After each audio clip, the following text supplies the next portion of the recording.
Salut, c'est Louis, bienvenue dans mes appartements.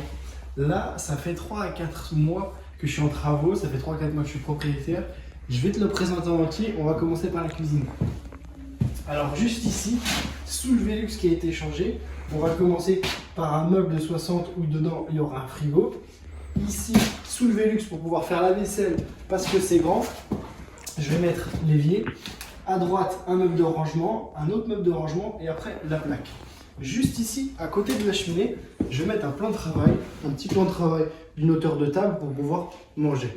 De l'autre côté, on a la salle de bain, avec juste ici, comme tu as pu remarquer, une porte à glaçage. Pourquoi j'ai mis une porte à glaçage? Parce qu'en fait, ça fait gagner énormément de mètres carrés. Même si c'est un peu plus cher qu'une porte classique, ça fait gagner beaucoup de mètres carrés. On est dans un T2, les mètres carrés, il faut les optimiser, les optimiser, les optimiser. Donc les portes à glaçage, les portes qui rentrent dans les murs, c'est le top. Alors, on va commencer juste en face, ici, avec les arrivées d'eau et les sorties d'eau et la petite lumière pour le lavabo. Ici, il y aura un meuble vasque. Ici, on est dans la salle de bain. Je viens de rentrer dedans. On a fait une petite tablette, on a fait un petit rebord. Pourquoi? Parce qu'en fait, ici, c'était une cote bâtarde. On avait 107 cm et 107 cm, on ne trouve pas de receveur classique. Et il faut faire des surmesures. Les surmesures coûtent beaucoup plus cher, c'est pour ça que j'ai fait un petit débord pour pouvoir avoir une cote classique, avoir un receveur classique qui coûte beaucoup moins cher. Ici, c'est un receveur de 90, plus la tablette qui est pas plus mal. Comme tu peux le voir ici, j'ai mis pas de la faïence, mais du carrelage. C'est le même carrelage qu'au sol, qui servira aussi à mettre le shampoing. Juste ici, la future robinetterie, le spot, et ça, la VMC.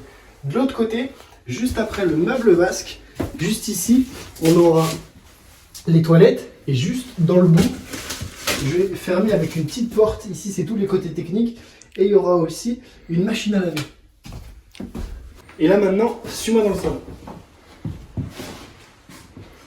Alors, rappelle-toi, juste ici, on avait le plan de travail. Je vais essayer de mettre 3-4 sièges hauts.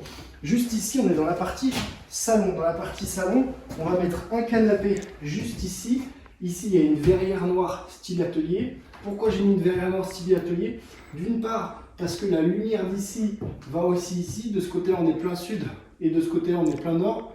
Donc ici, généralement, il n'y a pas beaucoup de luminosité et ici, généralement, il y en a beaucoup. Et en fait, mettre une verrière, ça permet de renvoyer la lumière des deux côtés. Et juste après, et donc, dans ce salon, ce qui est sympa, c'est la hauteur sous plafond. Ici, on a 4 mètres et 3 cm. On a un mur en pierre.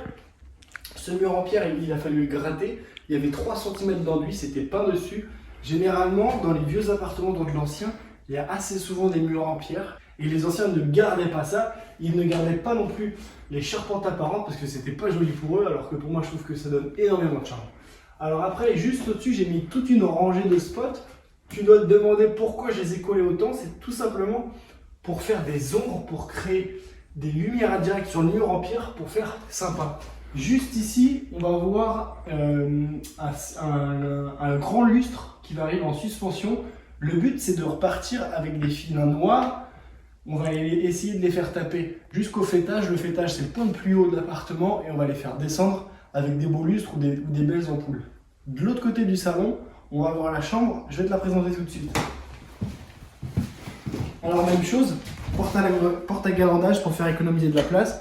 De l'autre côté, on a le placard d'entrée. De ce côté-là, on a le dressing. Donc, si on mettait une porte normale, ça n'aurait pas été pratique du tout. Et mettre une porte garandage, ça permet aussi de moderniser tout ça. Et donc, ici, là où est la fenêtre, une fenêtre comme ça, ça s'appelle un chien assis. Pourquoi ça s'appelle un chien assis? J'en sais rien, mais ça s'appelle un chien assis.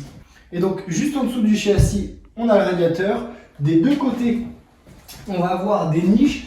Dans les niches, en plus du côté dressing, j'ai essayé de mettre des tablettes pour mettre de la décoration.